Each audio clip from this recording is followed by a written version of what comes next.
દર્શક મિત્રો, હું છું નીતા મોદી મોરબીથી કાઠિયાવાડી બ્લોગમાં તમારું સ્વાગત છે। આજે મિત્રો હું ફુલાવરનું શાક બનાવવાની છું, તો હું કઈ રીતે બનાવું છું તમારી જોડે શેર કરીશ। બધાની રીત અલગ અલગ હોય છે અને તમે કઈ રીતે બનાવો છો ચોક્કસથી કોમેન્ટ કરજો મિત્રો। ચાલો જોતા રહીએ। પ્રિન્સ અને પ્રિયાંશ તૈયાર થઈ ગયા છે સ્કૂલે જવા માટે। બાય બાય, જય શ્રી કૃષ્ણ। ચાલો, ક્યાં ગયા ઓલા ભાઈ? એ તો બહુ ઠંડી હો મમ્મી।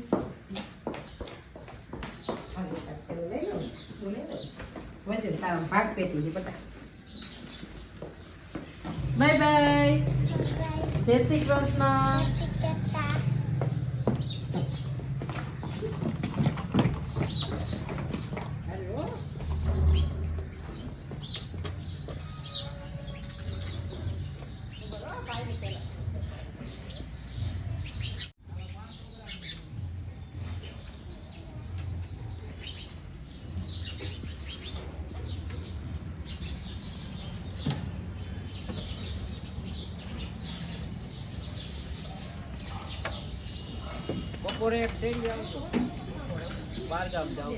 અમે કઈ ઘરે નથી રહેતા, કઈ ભાઈ નોકરી કરવા જાય છે, પણ અમે ઘરે નથી રહેતા એમ કહી કે તેડી આવી।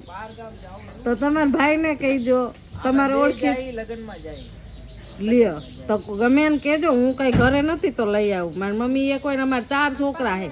આપણે ફુલાવરનું શાક બનાવવાના છીએ, તો ફુલાવર આપણે સરસ મજાનું ઝીણું સમારી લીધું છે અને આપણે ગરમ પાણીથી ધોવાનું છે। તો ગરમ પાણી આપણે ઉકાળી લીધું છે, તો આપણે આ ગરમ પાણી આની અંદર નાખી દઈશું। હા, આની અંદર ગરમ પાણીથી આપણે ધોઈ નાખીશું।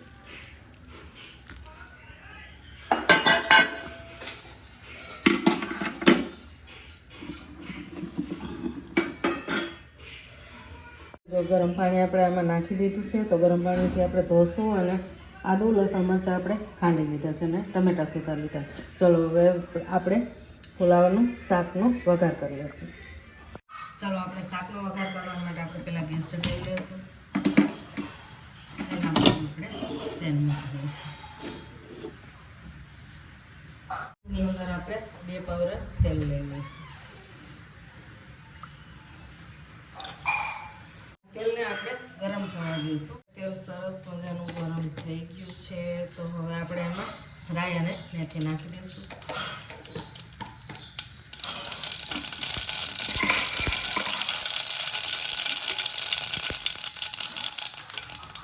આપણે રાઈ તતડી ગઈ છે, તો એની અંદર આપણે હિંગ નાખશું।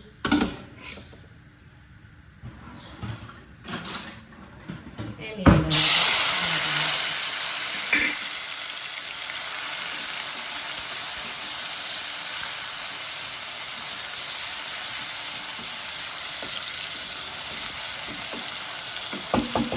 અંદર આપણે આદુ લસણ મરચાંની પેસ્ટ નાખી દઈશું, કે આપણે અધકચરું ખાંડી રાખી છે।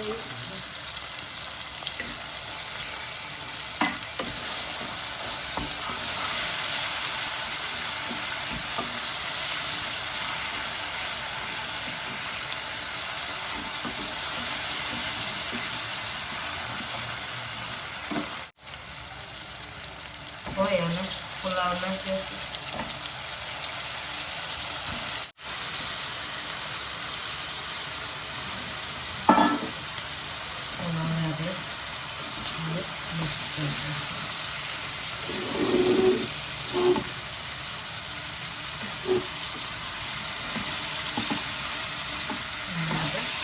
તેલની અંદર શેકશું।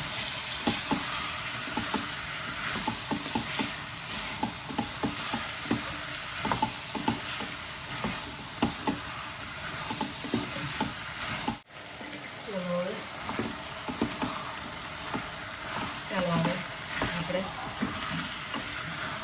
આને જ્યાં સુધી ફુલાવર પાણીથી આપણે ધોયું છે એ પાણી બળી ન જાય અને આપણે ફુલાવરની વરાળ ના વળી જાય ત્યાં સુધી આપણે 2 મિનિટ સુધી ઢાંકી અને રાખી દઈશું। ચાલો હવે 2 મિનિટ થઈ ગઈ છે, એની અંદર આપણે સ્વાદ અનુસાર મીઠું નાખી દઈશું।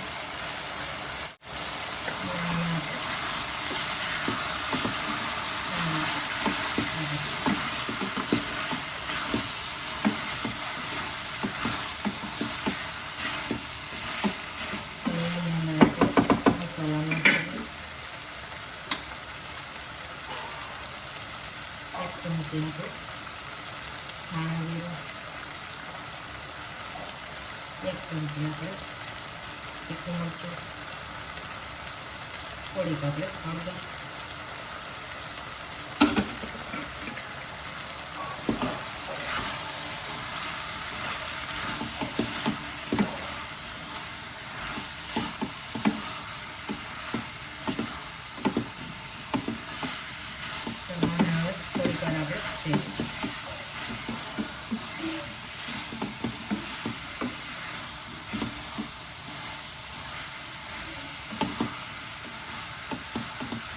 એક મિનિટ આપણે ઢાંકીને મૂકી દઈશું. ચાલો હવે આપણે જોઈ લઈએ.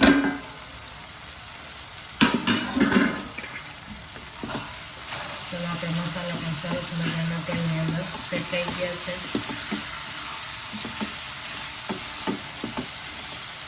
હવે આપણે આ ફુલાવર ચડે એટલું આપણે પાણી નાખીશું, કેમ કે આપણે આ શાક કોરું મોરું કરવાનું છે. આ શાક રસાવાળું સારું નથી લાગતું, એટલે આપણે 1 ગ્લાસ પાણી નાખીશું, જેથી કરીને આપણું ફુલાવર ચડી જાય અને શાક પણ કોરું મોરું થઈ જાય.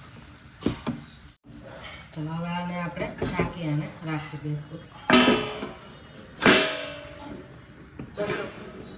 10 મિનિટ રાખશું એટલે આપણે રસો પણ બળી જશે અને શાક પણ સરસ મજાનું કોરું મોરું થઈ જશે. શાક ચેક કરી દઈશું. ચાલો આપણે શાક પૂરું થઈ ગયું છે. હવે જ આપણે શાક રાખીશું.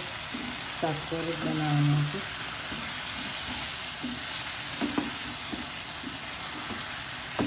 ચડી ગયું છે એટલે મેં જોઈ હતી. હવે ચડી ગયું છે તો એની ઉપર આપણે દાણા નાખી દઈશું.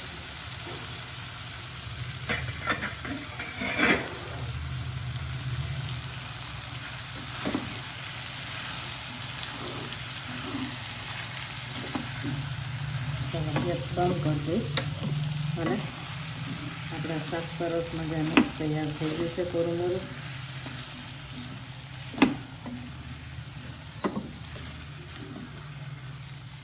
અને આપણે ઢાંકી દઈશું.